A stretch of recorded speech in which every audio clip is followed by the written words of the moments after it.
하나님 말씀 스가랴서 2장입니다. 스가랴서 2장 1절에서 끝절까지 말씀 교독합니다. 1절 말씀 제가 먼저 받들어 봉독드립니다. 내가 또 눈을 들어본 적 한 사람이 청량교를 그 손에 잡았기로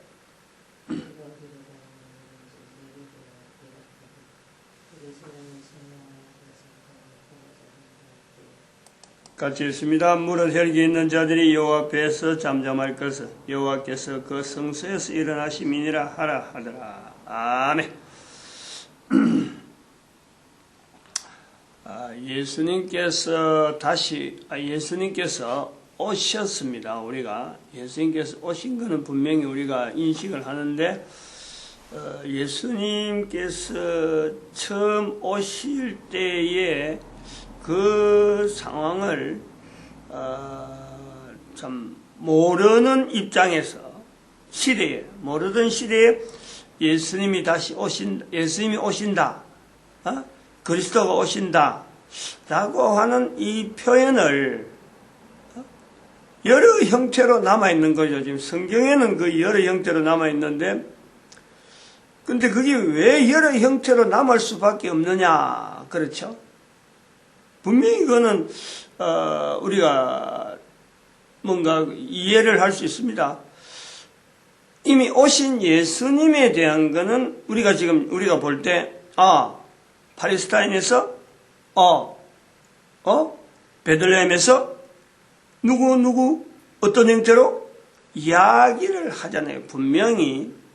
그런데 이러한 내용을 그 전에 있던 사람들에게 알리려면은 어떻게 알릴까? 어떻게 알려서 또 어떻게 알았을까? 거의 기적에 가깝죠. 알아낸다는 것은 기적에 가까운 거예요. 그런데 유대인들 중에서, 이스라엘 백성들 중에서 기다리던 사람이 있단 말이에요. 이제 이게 신기한 거예요. 우리가 볼 때는 거의 100% 불가능에 가까워요. 불가능한 거예요. 100%로 해당하도 불가능한 거예요, 이거는. 그런데 기다리는 사람이 있었다. 그러한 느낌에서 우리가 그런 그 구조에서 오늘 마지막 절에 있는 여호와께서 그 성소에서 일어나리라 하시니라, 일어나심이니라 하라 하더라. 그러한 흐름에서 봐야 되는데, 이 말씀은. 이제 이 말씀을 오늘 예수님이 오시고 나서 2000년이 지난 지금에 우리는 또 똑같은 형편에 있다는 거죠. 분명하잖아요. 오신 예수님을 모든 인류가 다 압니다. 다 알아요. 이제는 예수님이 오셨다는 것에 대해서요, 이걸 예수님을 어떤 예수님으로 받아들이냐는 것에 대해서는 다들 각각 개개인의 의견이 있겠지만은 이미 예수님 오신 것에 대해서는 온 인류가 다 받아들이고 있어요. 난 안 그랬는데 할 사람이 있다 없다 이거 찾을 필요가 없어요. 왜? 달력을 쓰고 있잖아. 달력을. 전 세계가 공통으로 하나의 달력, 하나의 시간대, 분명히 거기서 온 인류가 지금 인식을 하는 거예요. 그 달력이 있는 것, 거부할 수 없어요. 그거하고 예수님 오신 거하고 관계가 있는 거예요. 완전히 그 연결이 되어 있다니까. 그러면 앞으로 오실 예수님에 대해서 기다려야 되는 지금 현재 입장에 있는 우리가 예수님 다시 오신다. 그걸 우리가 여호와께서 그 성소에서 일어나심이니라 똑같은 거예요. 성소에서 다시 일어나심이니라 할 때에 그 성소는 바로 우리 개인이 한 사람 한 사람이 성소다 하는 것을 알려주신 거예요. 예수님이 오시고 나서 그 내용을 알려주신 거예요. 누굴 통해서? 역시 성경에 있는 대로 이스라엘 백성들이 가졌던 예수님 오시기 전에 상황을 알고 있던 유대인들이 성경을 통해서 자기들이 알아낸 어떤 내용을 가지고 우리 개인이 바로 성소다 하는 성소의 흐름에서 우리가 지금 하나님이 다시 오시는 것에 대해서 예수님이 다시 오시는 것이 하나의 근거란 말이에요. 근거. 성소가 없으면 예수님이 다시 안 오십니다. 오실 이유가 없어요. 즉 인간들이 코로 숨을 쉬는 인간들이 이 땅에 없으면 예수님이 이 땅에 다시 오실 이유가 없어요. 분명해요. 그거는.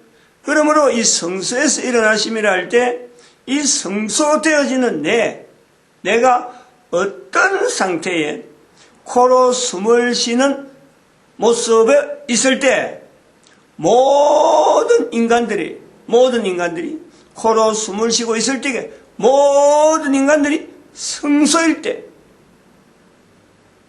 이게 중요한 거 아니에요. 모든 인간들이 성소일 때에 예수님은 오신다. 분명해요. 그 내용을 두고 있으면서 성경에 제일 앞과 제일 뒤에 있는 내용이요. 하나도 달라질 게 없어요. 하나도 거기서 어그러질 일이 없어요.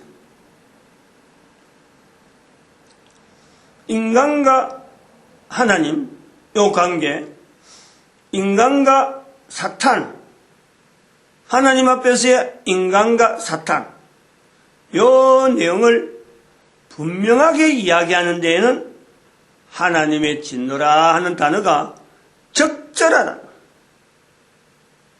사탄의 정체를 하나님 편에서 사탄이라고 일부러 부를 필요가 없잖아요. 하나님 편에서 사탄을 표시할 때 하나님의 진노가 임한 피조물이 하나님의 진노가 임한 피조물, 하나님의 진노가 임한 피조물이 하나님에 대해서 또다시 무슨 조건을 내걸어가지고 그 진노 속에서 하나님의 진노 속에 있는 자가 어떤 형태로 하나님을 나타내느냐.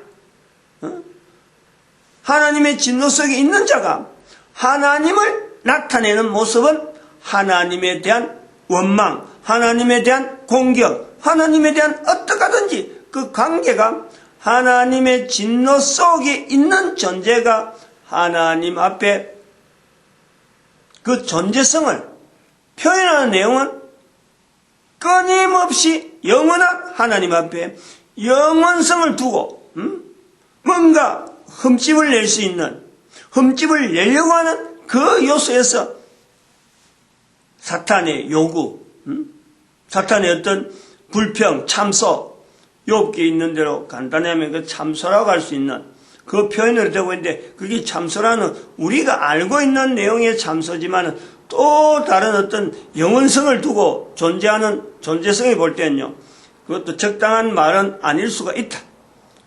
그러나 그 분명한 그 기능이 있단 말이에요, 기능. 자기가 뭔가 나타내려고 하는 영원성 속에 있으면서 그냥 영혼이 그냥 잠잠한 고요한 것이 아니라 존재성을 나타내는 하나님의 진노 속에 있는 이 존재가 그 존재를 나타내는 하나의 그 표현에서 하나님과의 관계에서 뭔가 빌미를 찾는데 그 빌미로 인해서 나타난 내용이 뭐냐 하니까 하나님 앞에 또 다른 자기의 존재성하고 또 다른 하나의 존재를 요구를 했던 피조물을 또 하나 만들고, 즉 상대되는 피조물, 하나님의 진노에 의해서 여완전한 어떤 완전한 벌 상태, 완전한 지옥의 상태, 지옥의 상태에 어떤 존재성을 두고 있는 벌 받은 하나님 앞에 벌 받은 존재로서의 존재되어지는 이 사탄이 하나님 앞에 진노되어서 벌 받은 상태에 있는 이 존재가 그러면 하나님 앞에 벌 받지 않은 존재에 대한 그 대상을 요구할 수가 있다. 요구했을 수가 있다 이거지.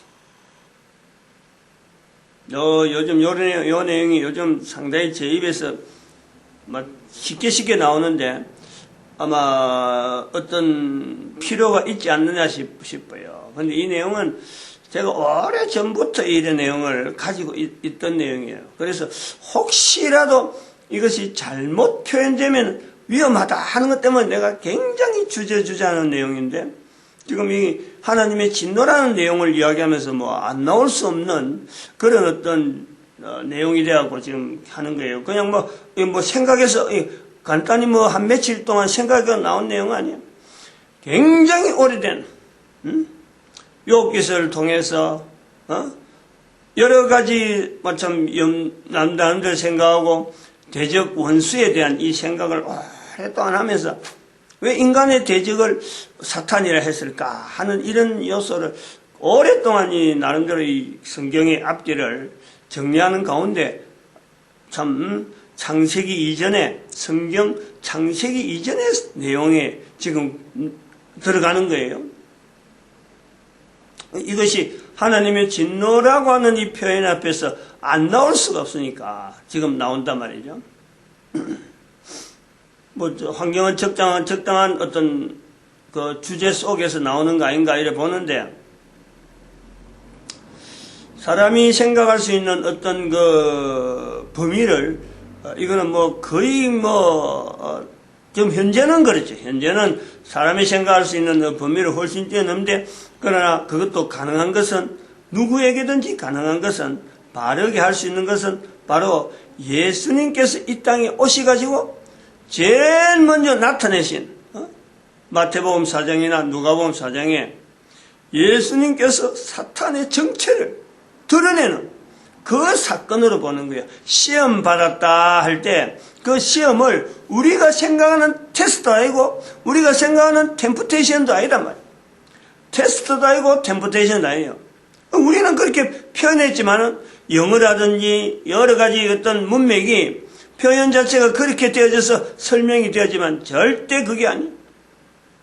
인간들에게 감춰져 있던 그 사탄의 정체를 예수님께서 기필코 직접적으로 그 사탄 스스로가 인간들에게 정체를 드러내게 하는, 끄집어내서 예수님께서 일단 이리 끄집어내는 게 아니고 그 사탄이 인간에게 철저히 감춰진 그 사탄이 자기의 정체를 드러내는데, 예수님께서 낮아져서 인간으로서 할 수 있는 최하의 어떤 위치까지 내려갈 때 사탄이 그 정체를 드러내는. 그러면 우리가 평소에 있는 우리도 사탄을 얼마든지 인식을 할 수 있는 것은 예수님을 통해서 가능한 거예요. 여기서 왜 성경에서 신약 성경이나 구약 성경에서 이 사탄을 좀 귀신 들린 자에 대한 이런 여러 가지 다양한 표현을 할 수 있느냐? 예수님으로 인해서 이게 완결되어지는 거죠. 그런 어떤 연결점 때문에 오늘 저도 이렇게 표현한다 하는 이 내용이 있단 말이에요.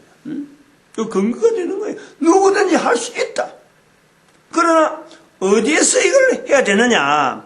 사탄이 어디서 정확하게 우리가 이야기할 수 있느냐? 예수님이 오셔서 나타내신 그 사탄의 정체를 우리가 이야기할 때는 하나님의 진노에 연결하면은 적당하다 이거예요. 제가 볼 때는 그 구도가 있다 이거지.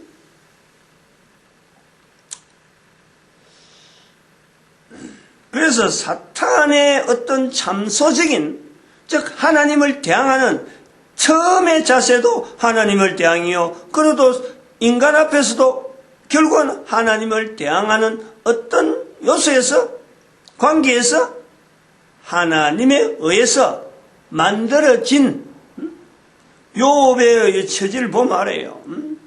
욥을 공격하는 사탄의 그 공격에 하나님께서 사탄의 그 요구를 들어주십니다. 피조물의 요구, 어떤 요구라도 하나님은 그 요구에 불응할 정도로 주저할 뿐이 아니라 어떤 요구라도 들어주신 하나님. 사탄의 요구도 들어주시는데 거꾸로 하면 인간의 요구 들어주는 건요, 이거는 뭐 기다리고 있는 거지 뭐. 요구하지 않는가 하고 기다리고 있는 거예요. 인간의 요구는 하나님은 언제든지 기다리고 있다. 요구하지 않으니까 오히려 하나님 앞에서 하나님이 섭섭해하는, 우리가 그런 걸 봐야 돼요. 아무튼 요 범위를 조금 더 가면은 하나님 앞에서의 사탄의 그 입장, 사탄의 어떤 뭐 나름대로 자기가 머리 쓴 거지 뭐. 계략을 가지고 피조물인 같은 동등한 피조물을 하나님의 이름으로 자기하고 상대되어지는 그 상대를 두면서 그 상대에 대한 이김, 그 상대에 대한 어떤 정보, 그걸 통해서 하나님의 어떤 그 도전하는 그런 설정을 사탄이 할 수가 있다. 그걸 계략을 가지고 인간의 존재를 하나님 앞에 요구해서 하나님께서 그 사탄의 요구를 들어주심으로 인간의 출현을 우리는 볼 수 있다, 이거예요. 이 구절에서 우리가 지금 뭘 이야기하려면은 지옥에 대한 분명한 이야기를 하는 거예요. 지옥에. 어제도 그 지옥에 대한 이야기를 했는데, 지옥은 우리 인간이 말하는 천국보다는 인간 편에서 볼 때는 그래요. 지옥이 먼저 있는 거예요. 지옥은 인간보다도 인간의 출현보다 훨씬 먼저 있는 거예요. 왜? 어떤 상태로?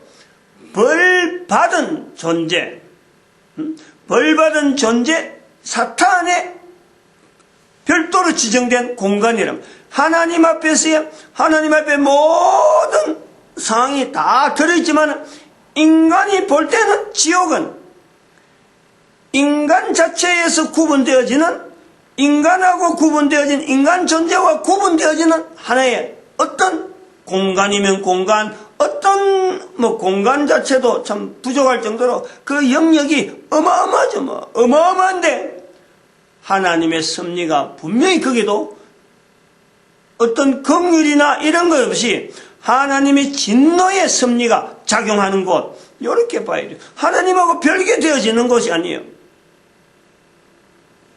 인간 편에서 볼 때 인간이 가야 되지 못해야 될, 인간이 거기에 가서는 안 되는 장소로서의 구별은 되지만은 하나님의 어떤 그 징벌의 섭리가 거기서 제외된다, 이건 아니에요. 모든 범위가 하나님 앞에 피조물의 그 존재의 영역이기 때문에 그거 참 인간이 가야 될 어떤 동일한 피조물로서 인간이 가야 될 곳은 아니다 하는 것에서 우리가 인간의 영역에서 벗어나지만 하나님 편에서는 그 다 하나님의 어떤 영역 안에 다 들어있는 거예요. 이걸요 계속 개념을 분명히 해야 돼요.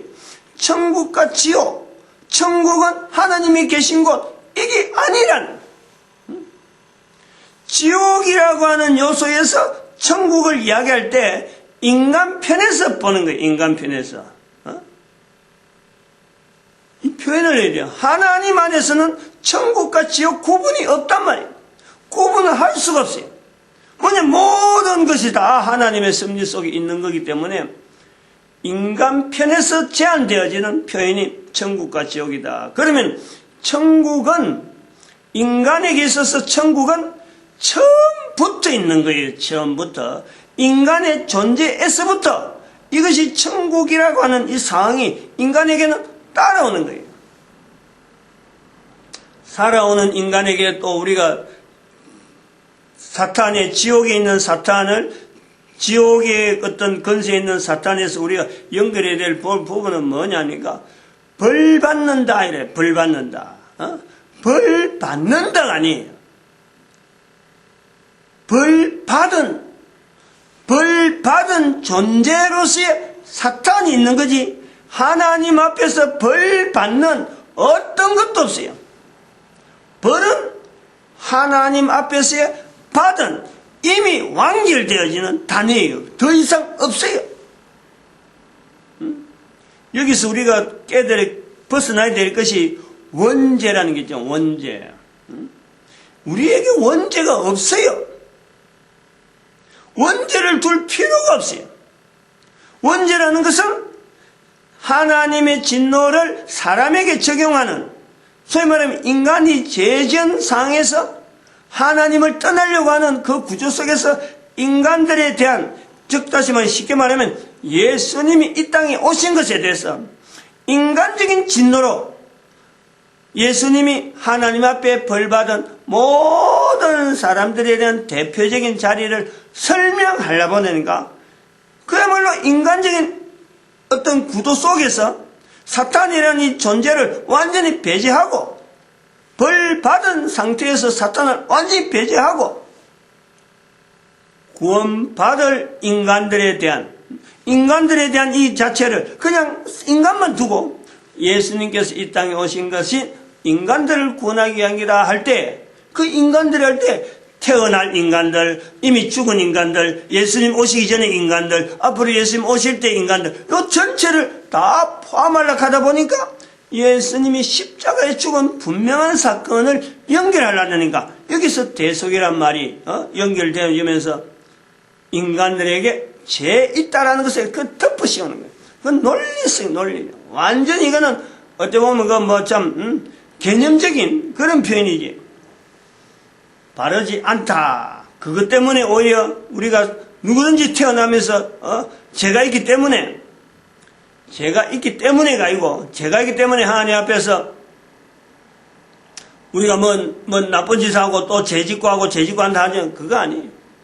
태어난 환경에 있는 어떤 인간도 벌받은 존재, 사탄의 영역 속에 있기 때문에, 벌받은 존재로서 사탄이 에덴 동산에 있는 사람들까지 끌어댈 정도로 힘이 있는데, 우리가 거기에 무방비한 상태로 전혀 우리가 어릴 때 환경이나 자라나면서 시간의 환경에 사탄 앞에 무방비 상태로 원수로서 바라보지 않았기 때문에, 우리가 그런 하나님 앞에 죄되는 일에 너무나 익숙하게 현재적으로 접근하는 거예요.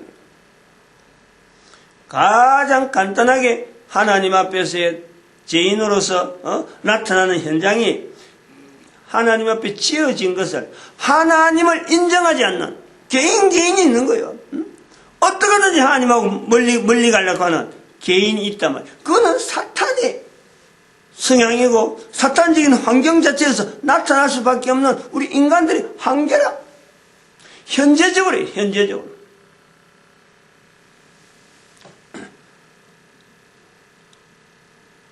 로마서 1장 28절, 또 레위기 5장 1절, 하나님에 대해서 정가하지 않는 이 두 가지 마치겠습니다. 기도드립니다.